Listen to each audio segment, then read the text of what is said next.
Hi everyone, I'm Natalia. Welcome to my channel.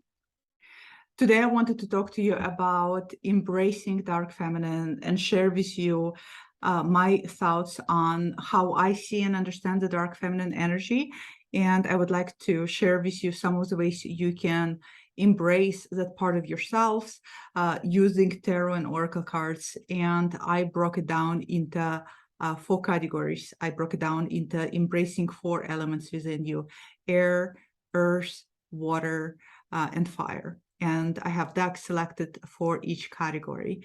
This is, I'm assuming, is going to be a long video, so get yourself comfortable, get like a cup of something to drink and enjoy. I think this is going to be maybe like alongside or maybe like mini workshop or not. If you ever took my tarot classes, which by the way are free for anybody in a playlist, this is like more a little bit bigger workshop, I suppose, if you want to approach it that way. So make yourself comfortable, make yourself cozy. I didn't want to break it down into 4 elemental videos because I honestly don't think I have the bandwidth for that. So I thought I'm just going to make one juicy video. So let's first talk about what is the dark feminine. When we talk about dark feminine, I know that sometimes people say, you know, I'm working on my dark feminine, I'm embracing my dark feminine vision. But what does it mean when we say we're working or embracing our dark feminine? And the truth is there is really no consensus.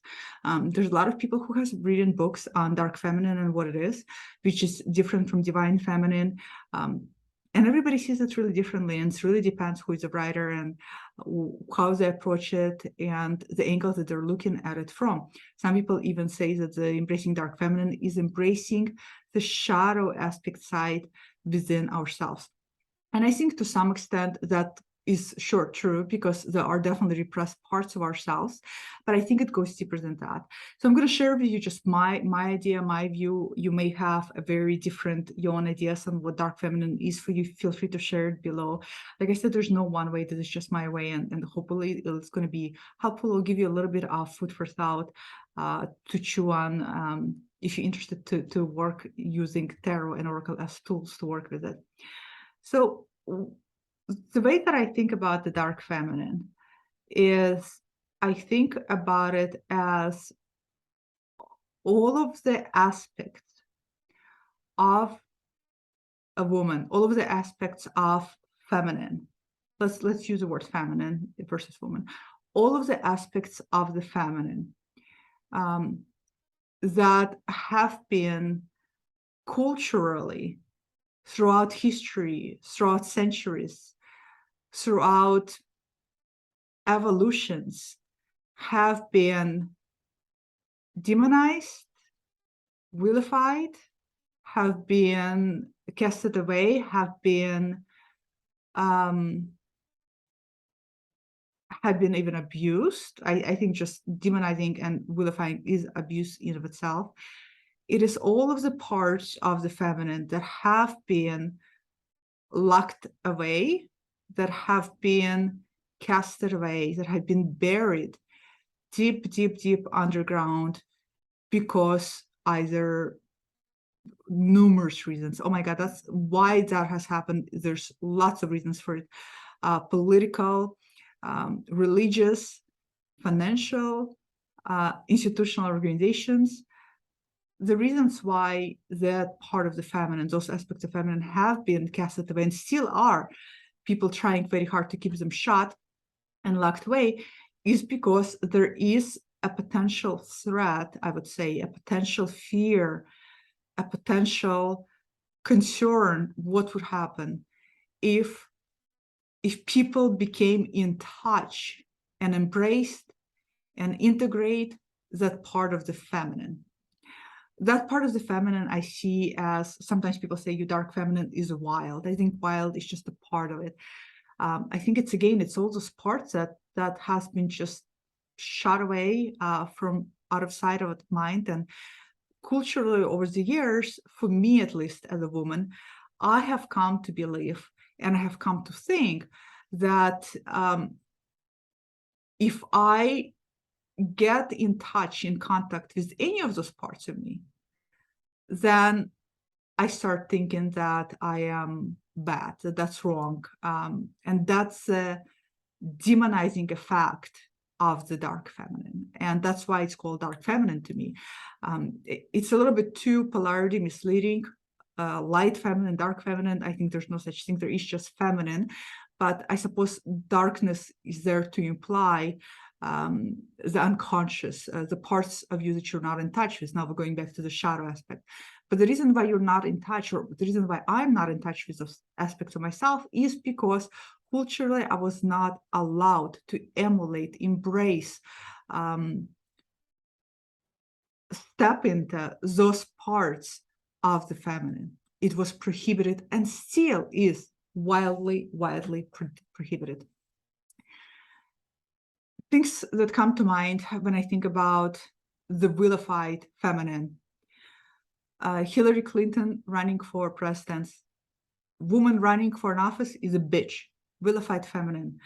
Monica Bellucci in Malena, film Malena, beautiful, your beauty and sexy is being vilified, you are a whore. Lilith, the myth of Lilith, the Judeo-Christian myth of Lilith, of rebelling against lying underneath Adam. You are rebellious, you are too independent, you're there to be controlled, you're wild.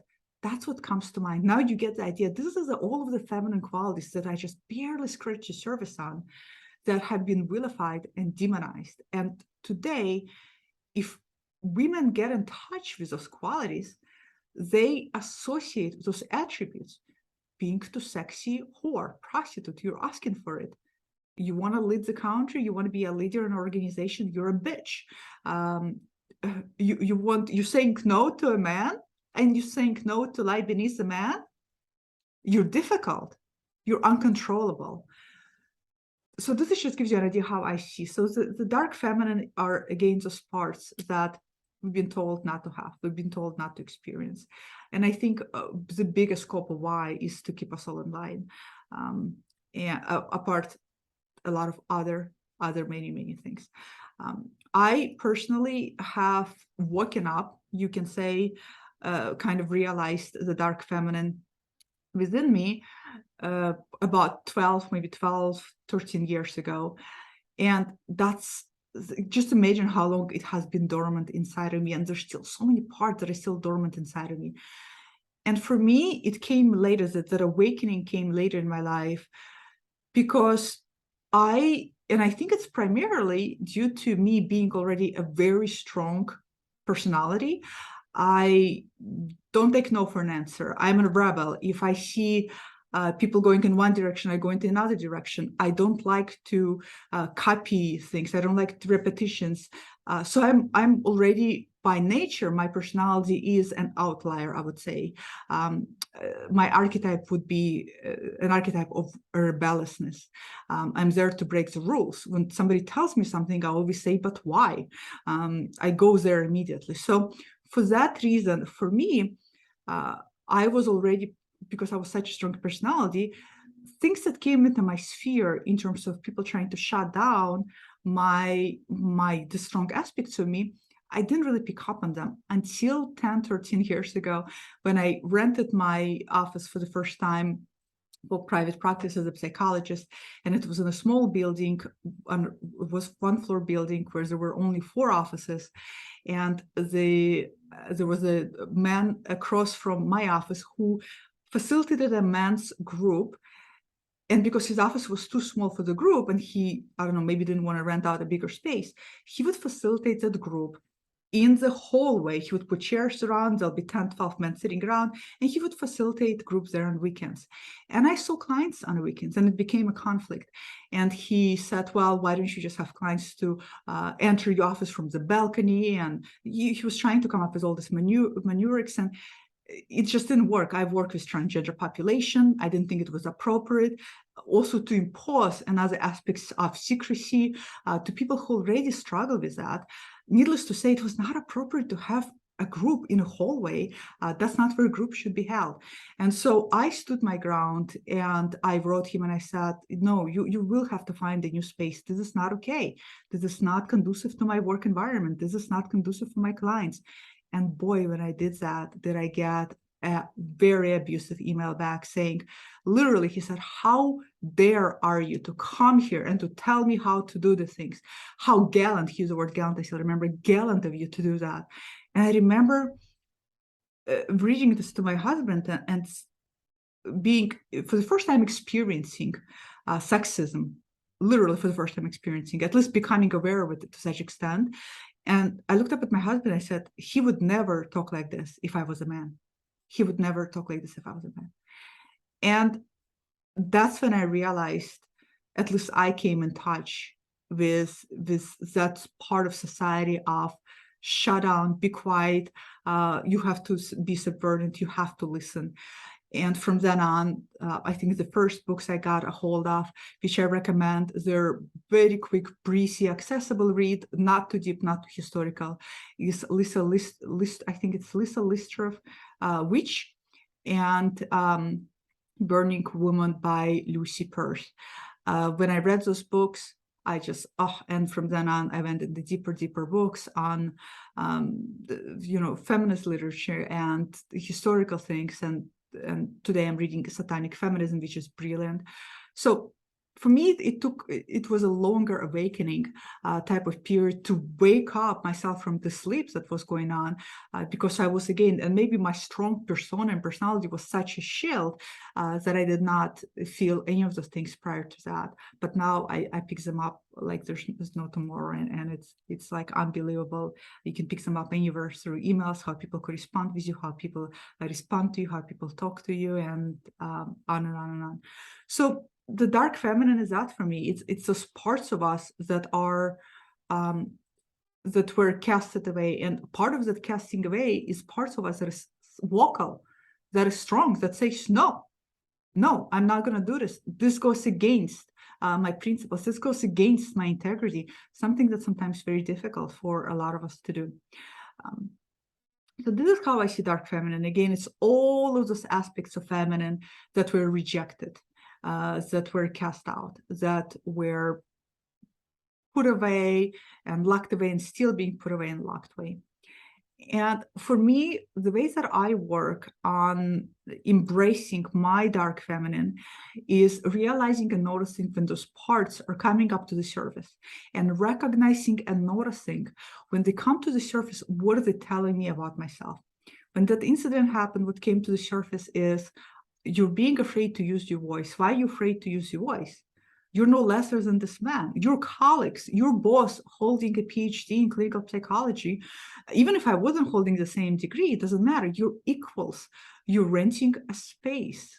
The common area is space for everybody. This person is using it in not appropriate. So I had to really step into my throat chakra and really empower myself by standing my ground, which I knew the consequences would be for the duration of my stay there. And I stayed there for 2 years until COVID hit. For the duration of my stay, I was running into this person. This person did not talk to me. This person scoffed off at me. I had to feel this person's negative, horrific energy.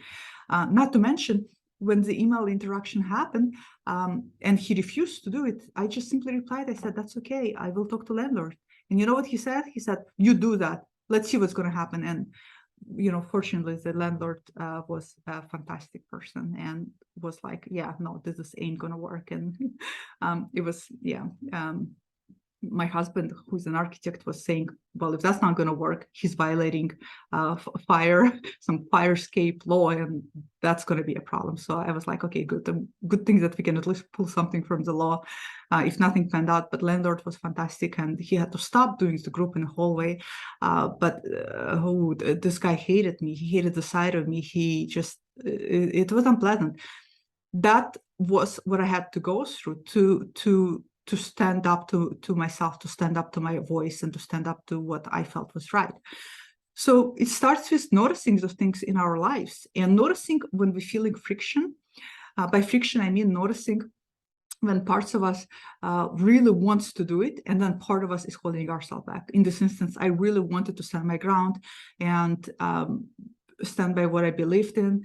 And at the same time, I was afraid what would the consequences be. That is a healthy friction. There's always going to be a healthy friction. And when there's a friction, that's also an indication that you should be going forward to the friction, because there's something here for you to learn. There's a lesson here that is going to be imparted onto you. So it's recognizing when those parts come up for us. I always think of ourselves, at least of myself, as being born into this world. And when I was born, I was whole. And then I got blasted out in the small fragments, right? Because society tells you how you're supposed to do. Your parents tell you what they want you to be. Everybody tells you how you ought to look and behave, and so on and so forth. And then they tell you which parts of femininity is okay to express and which part of femininity is not okay to express. And so as a result, those parts become fragmented. And it's my responsibility throughout this life to be active participant within myself and to figure out which components of my whole self are really not mine. They don't belong to me. They were imposed on me by my parents or society or anything else out there, and how to chip them away and how to find fragments out there that belong to me. And I feel like the dark feminine are those fragments out there that belong to all of us that really need to be brought back home. So having said that, let's turn now into decks and elementals that can help you, that helped me personally. Keep in mind that I don't have a big tarot and oracle collection. I have probably about 50, maximum maybe 60 decks altogether. So I am drawing from the toolkit that I have. My toolkit is going to look different than your toolkit. You don't need any of these decks. You can use whatever you have. I'm showing you an example to either for you to take a look at the decks I have and say, oh, I have this deck. This is a great idea. I'll never thought about using it in this way. Or two, I don't have this deck, but I get what you're saying about this decks to be energetically connected to these elements. And I have another deck that I think energetically connected to the elements that I can work with to do this work. So be open-minded about it.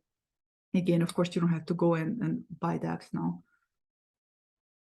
So the first element that I want to talk with you about, and I have for this first element, I have 3 tarot decks and 2 oracles to work through, is the element of air.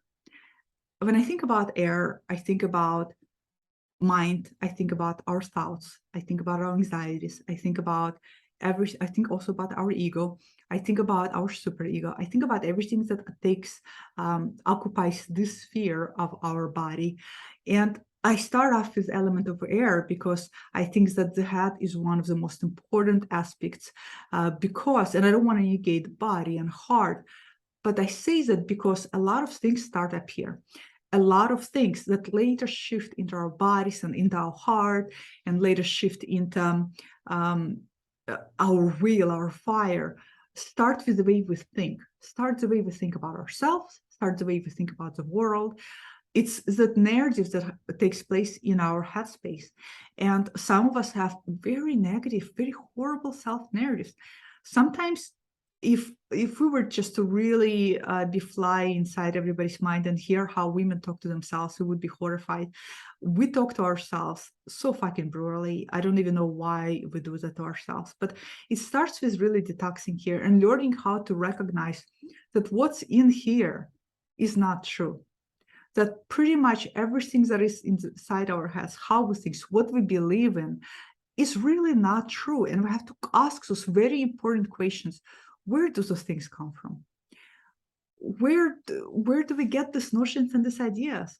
Where does it say that we can't do this? Where does it say that we can't lead? Where does it say that we as women can be sexy? Where does it say that we as women can be outspoken? Where does it say that we can't? Here's the banal one. Where does it say that we can be scientists, that we can be good at math? So we have to challenge. So the first start is to start to challenge what inside our fucking mind. And one of the tarot decks that's great to start challenging what inside of our mind, especially when you're noticing elements of air pop up, is going to be Aleister Crowley, Zoth deck. Now, some of you are probably maybe thinking, well, why are you recommending Crowley deck when Crowley has a history of being very misogynistic, has a history of being an incredible sexist, especially the way he used women for his work in through the goddess of Babylon, the way that he used especially prostitutes, in fact. I picked this because this stack represents Crowley's intellect, but the artwork is Lady Frida Harris. And the artwork to me has an incredible feminine flow. And the artwork in itself, the audacity and boldness of Lady Frida Harris to do this artwork. And it was her who approached Crowley to do this stack, not the other way around. And she, in fact, paid him a stipend to work together to get this work done. That's a woman that embraces an element of air within herself. That is a woman that says, I can. That is a woman that says that I will make this happen. So for this reason, this would be the first recommendation that I would recommend, to work on element of air. Element of air is also, when I think about it, is also our throat chakra. It's also, what are we afraid to say? Think about, what is it in your life that you're afraid to vocalize, and why? What is it that in your life you are afraid to, you're afraid to express vocally?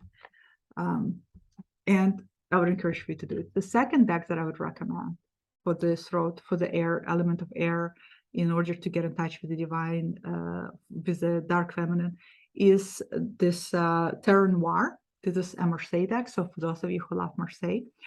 And I picked this one because it has such a wicked sense of humor. And I think that a wicked sense of humor is really necessary when you're working on bringing back and reeling back parts of yourself that you haven't been in touch with for so long, parts of yourself that have been casted out, part of yourself that you even forgotten what they feel like. You need something that is just wicked good, and this deck to me is really wicked good. Now, sometimes people think that because we're talking about dark feminine, that means we're talking about dark themed decks. And that is really untrue. At least in my opinion, that is really, really not true at all, and not helpful to say that. It's analogous to when people say, when you do shadow work, you need dark themed tarot decks, which, as if you know me at all, you know that I always say, no, you don't. And that's actually the opposite of what you need, because you're communicating to your psyche already that your shadow is dark and there's something really scary there, and you're going to approach it with already resistance. So I don't really agree that you're trying to embrace the dark feminine, that you need dark syntax at all. So this is Terra Noir that I would recommend working through the element of air because of its whimsical approach and keeping us not so serious. The third tarot deck for element of air is Margaret Peterson, because Margaret Peterson is, first of all, the artwork is really draws you in. It plays on your instincts. It plays on primal aspects of you that have long been forgotten. It plays beautifully on all of the four elements that are embedded into Raw, and the booklet, especially the majors. If you know her booklet, it's one of the best tarot guides. It's very, very small. It is very, very mighty and powerful, even though it's very small. And the majors, the way she describes majors and talks about majors, is able to shift your internal paradigms inside of your head of how you see things and how you see yourself. So for that, I recommend this deck because it has that power to really shift versus giving you, a standard tarot meaning, standard, in find space for all of this here, standard descriptions of the tarot cards. Two oracle decks that I recommend working this element of air one is Alice Wonderland by Lucy Cavendish. I have all of Lucy's decks. I love all of Lucy's decks.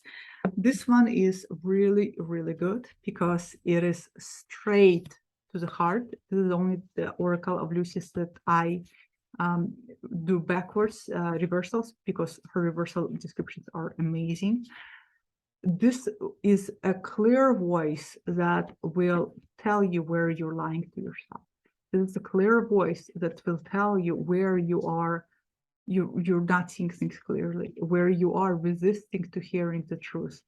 This is a great, great air element type of deck, and a really good teacher and a really good guide. So it really turned it around, and now they're all going in different direction. So this is a really, really good one. This deck is also phenomenal clarifier for tarot readings. It's really, really good. So I'd recommend Alice in Wonderland if you're working on element of air and challenging and detoxing what's inside of your head. And finally, the last one for the element of air that I recommend is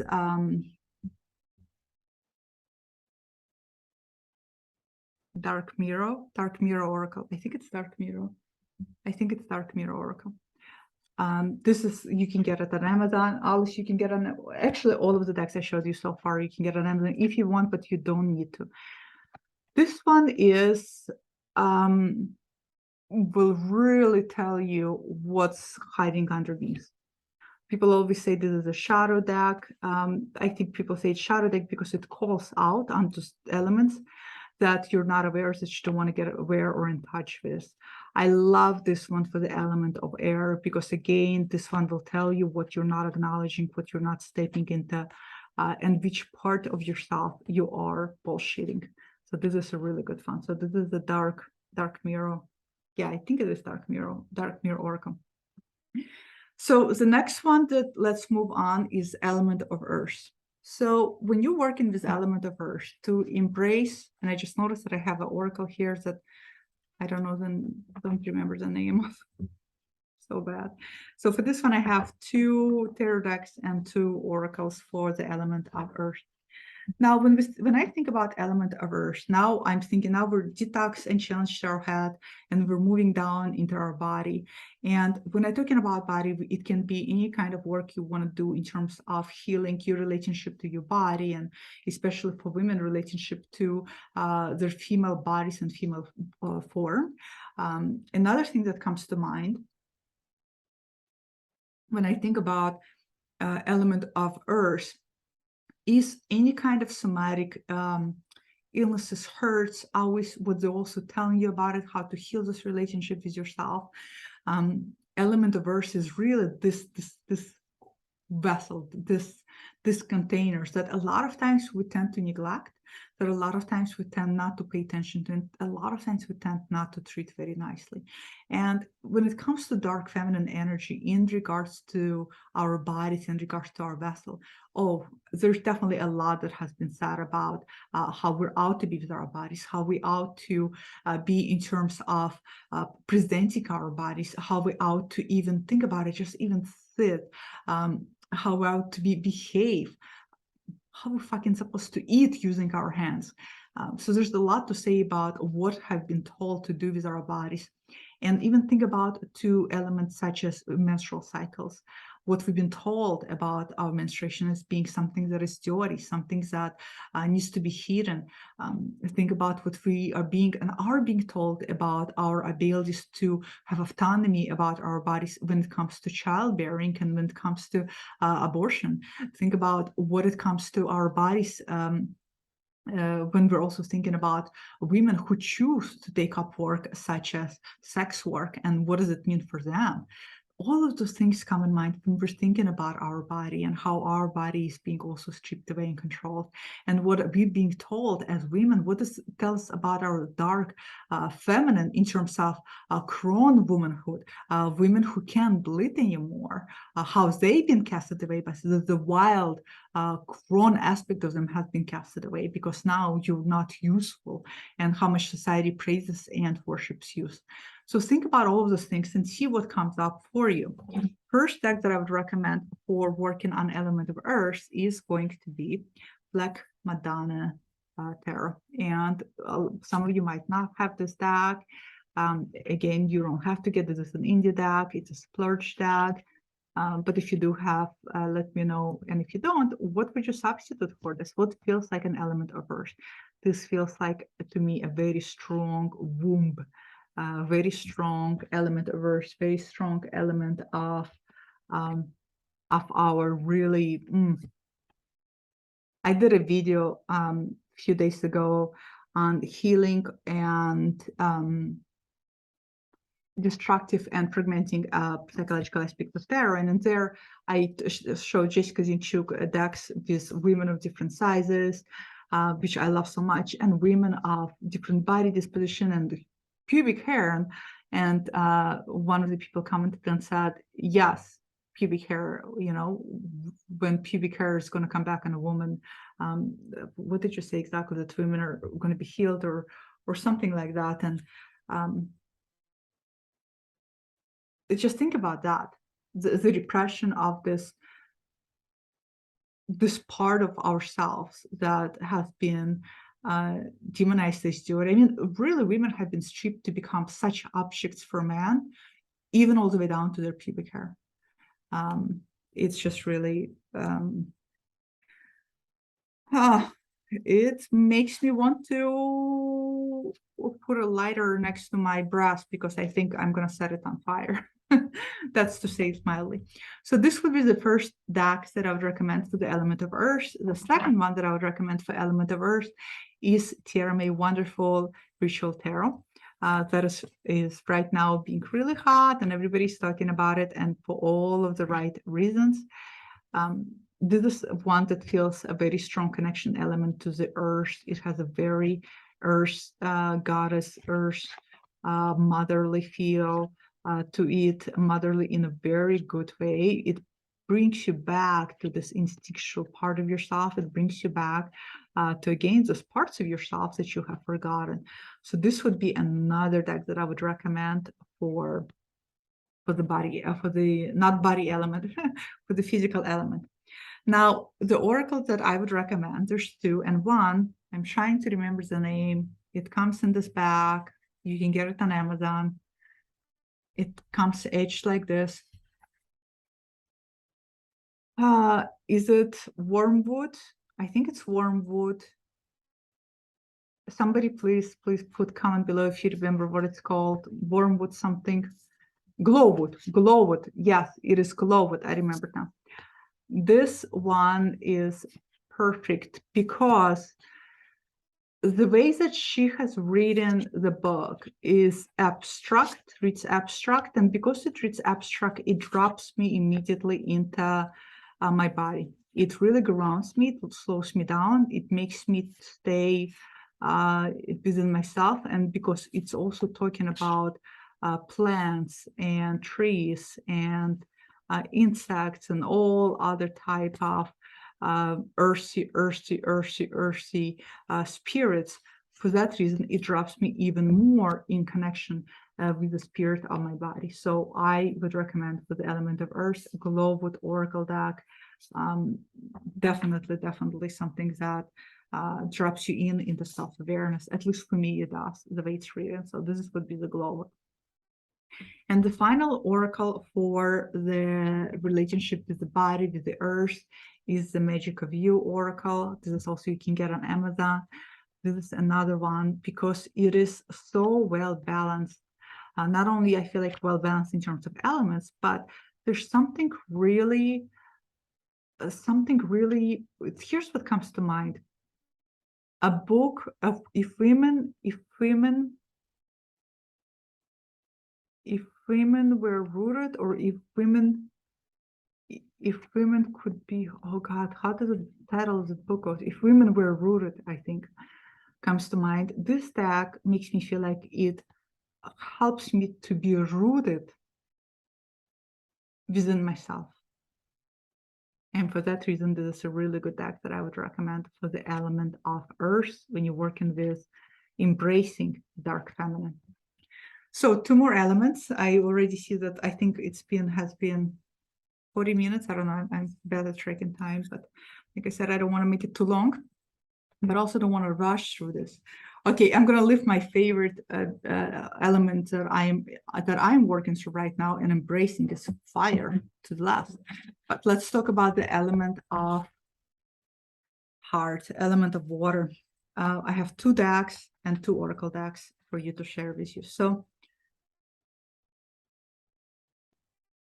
when I think about the dark feminine and an element of water, of course, we're talking about heart and we're talking about feelings. But we're also talking about reconnecting to a more authentic flow of emotions within ourselves.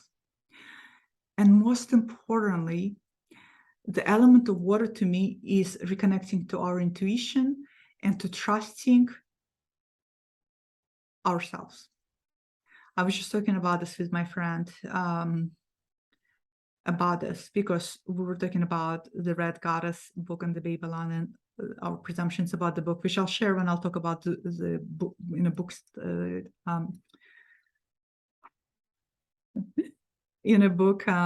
videos that I do for those who love books. But we talked about this inability of trusting even ourselves and our intuition. And that's, to me, element of water. It's not element of mind. It's not element of body. It's element of this. And trusting that. So I have two decks. The first deck I would recommend is this one right here. I brought box for this one so I can remember name, but I idiotically forgot the boxes for the other one. This is Tarot of the Chimera, and it comes beautifully edged already.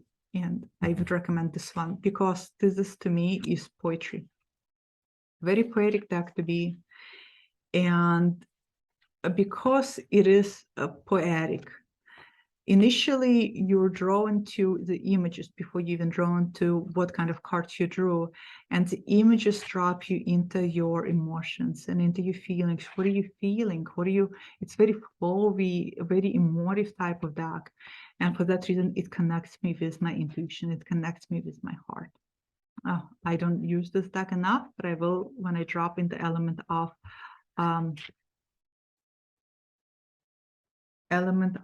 water, when I work on embracing my dark feminine. So this would be the first one I would recommend. And this is Chimera deck. This is an Etsy deck. It's 78 cards, and it comes with a few extra oracle cards. I think there's like 5 or 7, but I put them all in the same deck. The second tarot deck that I recommend to work with the element of water when we're going through the embracing the dark feminine would be Shelley Corbett Abyssal Tarot. This is a splurge, just like Dark Madonna is a splurge. This one connects me to the emotions and sensuality and the watery aspects of even sexuality of my dark feminine. This is all nudity underwater deck, and what I love about this nudity is that it is so, in my opinion, so fucking empowering. I feel that in here, the woman body is depicted, she is in her own embodiment, and she really emotionally in complete embracement of herself.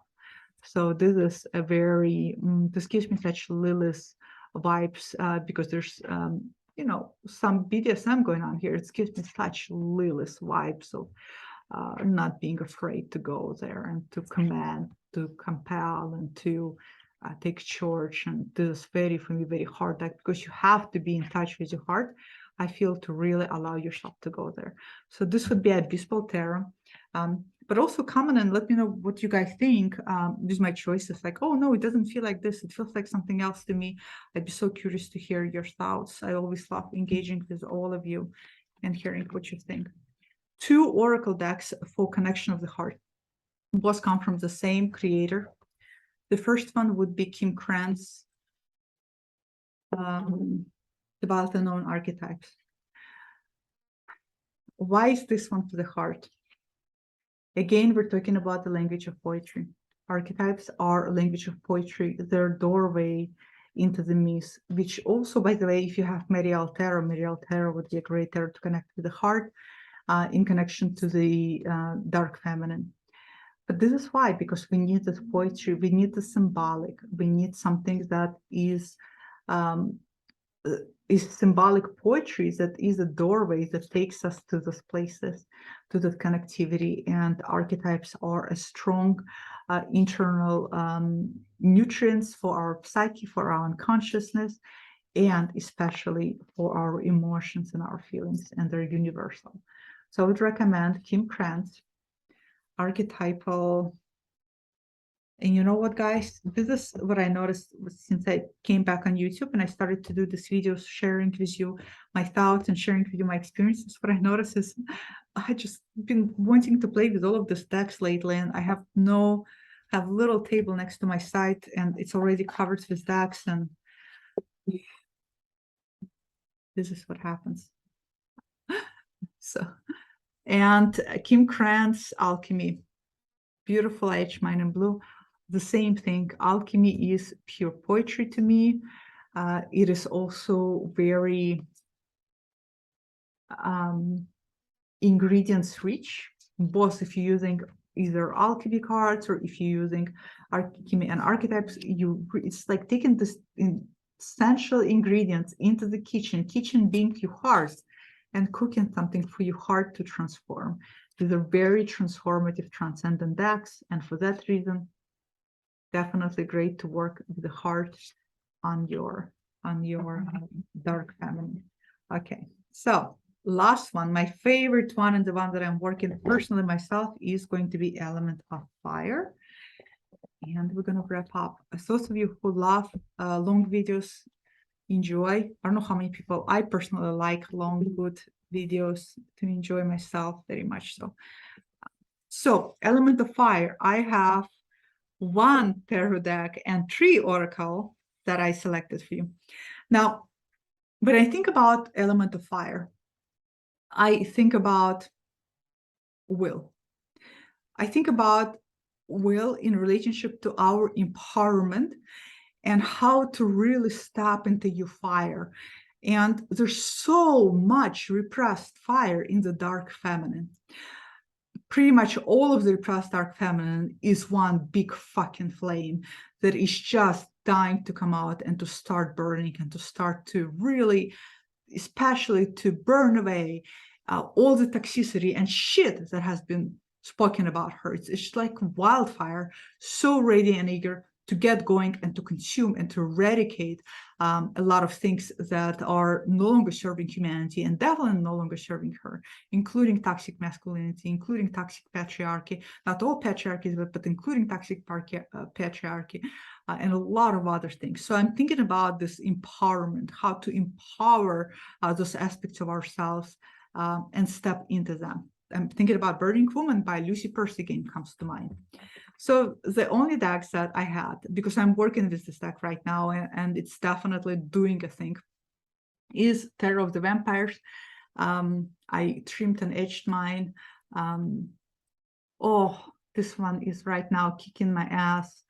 This is also, to me, is such a Lilith deck. And I would be curious to ask, I will reach out to Racine, Owl Moon 513, because this is her soul deck. It's not my soul deck. My soul deck is those for sure. But this feels like such a personal self-development deck. And I would be curious to know, because she loves this deck so much, does this feel like a Lilith deck to her too? This is definitely, to me, Lilith all to its sea. And not because it's a vampire, and Lilith is considered sometimes a vampire / demon, but because of the feminine energy. This is the dark feminine enchilada. This is the dark feminine deck, to me at least, when I think about it. And right now, as I'm working on that inner fire and embracing that fire, oh, this deck is really kicking my ass. It's been really, really wonderful to work with. So, Terror of the Vampires by Ian Daniels. And like I said, I have 3 oracle decks for this work. The first oracle deck is Alana Fairchild, Sacred Travels. Now I know that Alana is, her decks are, people have love-hate relationship with them. You know, I love her decks. I do think that her booklets can be really wordy sometimes.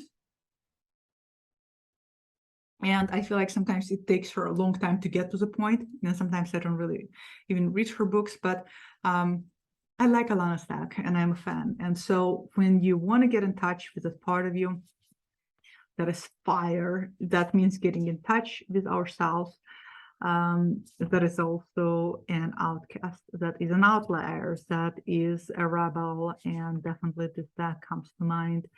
And it's great to work in this fire element within ourselves. So this would be Sacred Rebel deck. And I'm loving it. Although right now, Mister of the Vampires, I'm using this poetry deck by indie creators that I love. This one might surprise some of you, might not, but I picked for the fire element Brian Froud's Fairy Oracle. This is the best Fae themed deck I have ever come across. This is so why is this fire element? Because to step into your fire, and I also read this deck with reversals because the reversals in the book are so good. To step into your fire, you also have to step into this trickster, wicked. I mean, it makes me think so many things. It makes me think how we trick ourselves into believing something about ourselves that is not true. But it also makes me think how we trick everybody else. But it's not even about the trickster element. This is about a pure, sheer honesty and transparency about your will and about your fire. This deck may not be fully transparent because it's a trickster, but boy, is this deck really honest, guys. If anybody has this deck knows this deck will not fuck around. You may not get the message immediately, but down the road you will get the message, and it will be slam true and very honest. So for that reason, it's Brian Froud's Fairy. And the last one for the fire element may not be as a surprise for all of you at all. It is going to be Alana Fairchild's Isis Oracle. I use mini one because her book gets towards you, so I just like to jump to quick ones. This one, as I said before, is very fire element. Isis to me is all about embracing your inner magician and your inner resourcefulness, and to embrace the fire element of your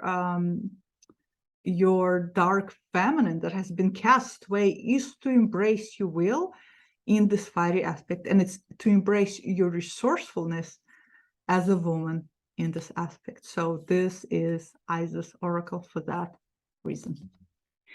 So there you have it, 4 elements to work through as you work through dark feminine, air, fire, earth, water, some deck recommendations. And like I said, the ways that I'm working this through my life is I pay attention to recognize when those things come up. I especially pay attention to when there's friction, that friction is telling me about it.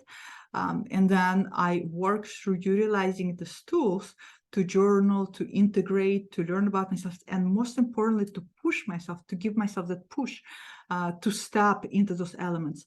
We can't just think, I can't just think about those elements. Having aha moments when I journal, trying to use I words here, having aha moments when I journal about what I realized about my meekness and my inability to use my throat chakra is not going to do shit for me unless I find place. And there's so many ways, so many places to express your voice, be it a platform, be it somewhere else, be it through in your personal life, in your personal relationship, until I actually find ways where I need to utilize and use my voice. That's when integration tends to happen, not when I have an aha moment. So I use these tools to push me, to give me that shovel to get out there and to embrace those parts of myself and not to be afraid. And yes, they do come with consequences. They come with sacrifices. They come with losses. People will pull away. People don't like strong women. People don't like women who know themselves. People don't like people in general who know who they are and stand very strongly and rooted in themselves.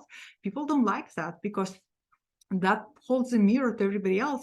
This is the element you also got to work on yourself, and nobody likes to do that or to experience that at least. So this is how I use it. Comment below, let me know what you think, what your thoughts are, and which decks you, if you're going to use it, plan to use for working through these energies. See you all next time. Bye.